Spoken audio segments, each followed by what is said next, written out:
everyone, I'm just wanting to make a quick disclaimer that if you guys have not seen our gender reveal video, make sure you go check that out, because if you haven't, I am going to be mentioning the gender in this video and don't want to spoil it for you guys.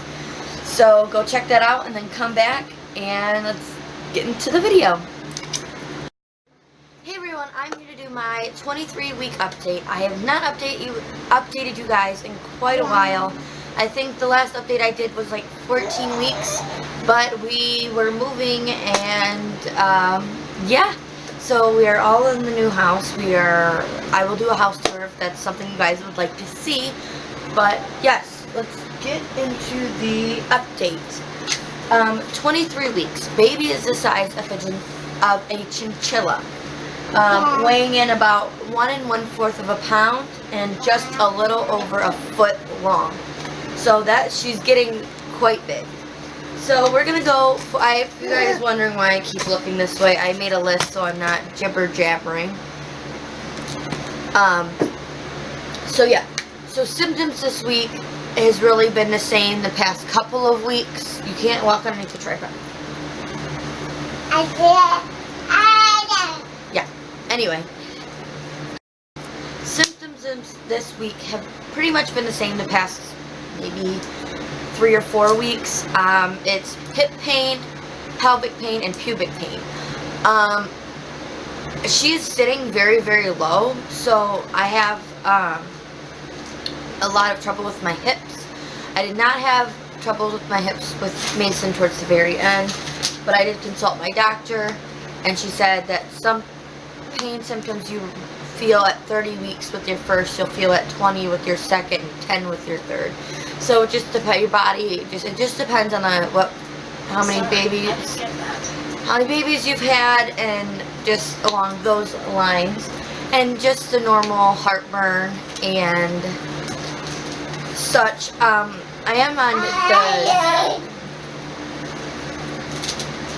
am here so we can play with this book to occupy him. I am taking Zantac, which seems to be helping, which really is the only thing that's been helping, because I used to take just the Tums and it really doesn't do anything for me anymore. So I really have to take the Zantac twice a day. Next symptom is the sore heels. If I'm like grocery shopping, or yesterday was Memorial Day and we had a barbecue, I was up on my feet, in and out of the pool with my son. My heels just, if I'm walking too long or standing too long, it's only my heels that start to bother me.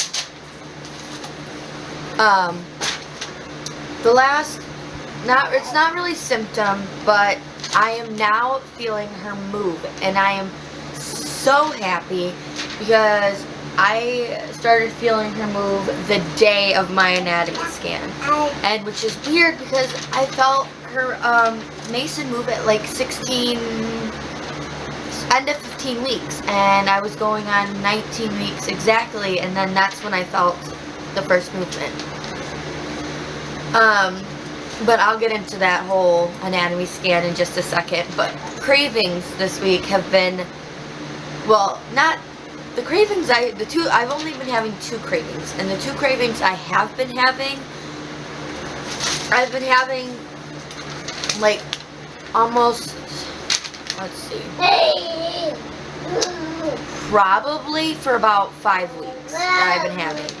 So the 2 cravings I am having is cheeseburgers, just like hamburger meat, and cheesy potatoes.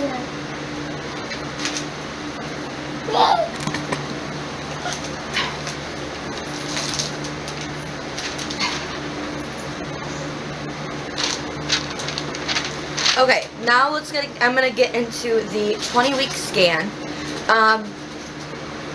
I did record a video for my 16-week update and explaining that, I did not feel any movement yet.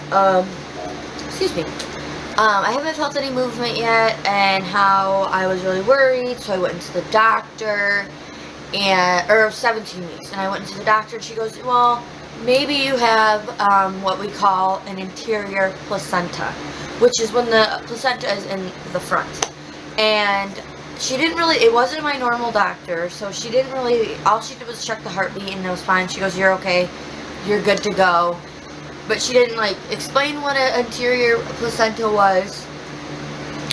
Nothing. And I was just freaking out because I'm trying my best. My goal for this pregnancy is to have a VBAC, which is a vaginal birth after a C-section.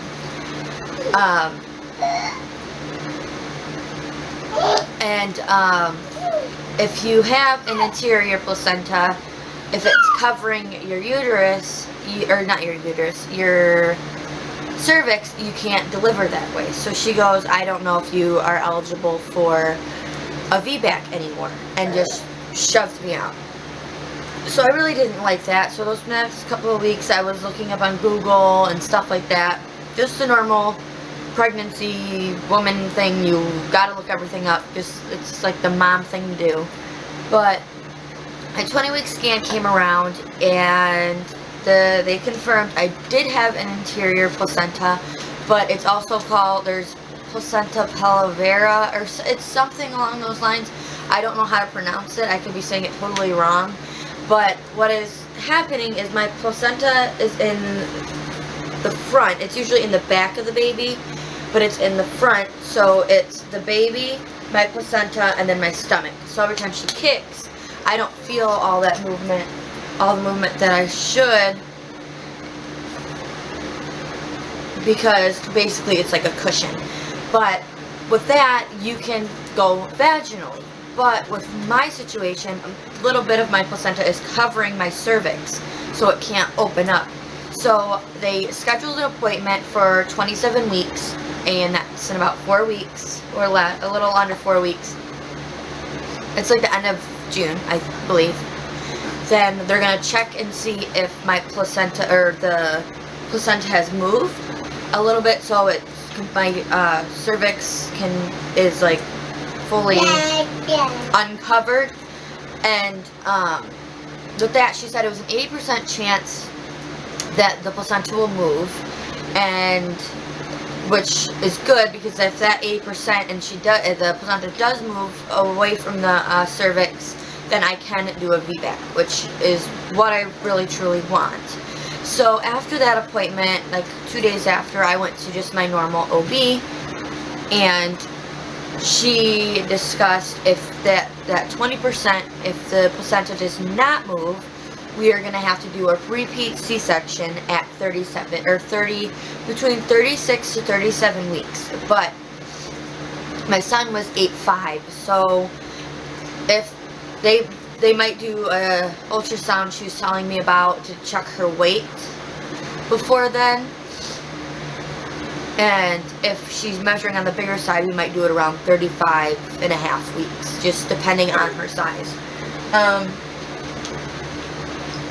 Yes, and then the last thing I want to mention is in 2 weeks, 2.5 weeks, I have my glucose test. And with Mason, my glucose drink was orange, and it's white this time. And I was like, you know, why is it not orange? Apparently someone at my doctor's office, I don't know if it was just at my doctor's office, because my sister-in-law, who ended up having my niece like a couple weeks ago, or she'll be 2 weeks on Thursday, so she's still itty-bitty baby. Her drink was red and was fruit punch, but mine's just clear. The lady said that it's still orange flavored, but they had to take the dye out because I guess someone had allergic reaction to it. I'm not sure. But last thing I want to go over with you guys before I end in the bump shot is the name reveal. We do have a name set for our baby girl. That will probably be up within the next couple of weeks. We are planning to have a sprinkle instead of a baby shower because, you know, different genders. I figured that'd be more fun to just have a sprinkle. So I did get my sprinkle dress, which is, oh my god, I'm in love with it. And it's Little Mermaid themed. I know you guys are probably like, oh my god, she's childless, but I absolutely love the Little Mermaid. I've always loved it, and I'm so excited. But I did get some stuff for her, and if you guys want to see baby girl buys, I will make that video for you guys. And I did also film the 1, 2, 3 couples tag with my husband, and I am editing that, and that should be uploaded within the next week or so. So I'm going to end in a bump shot, and I will see you guys in my next video. Okay, so this is 23 weeks with the shirt down.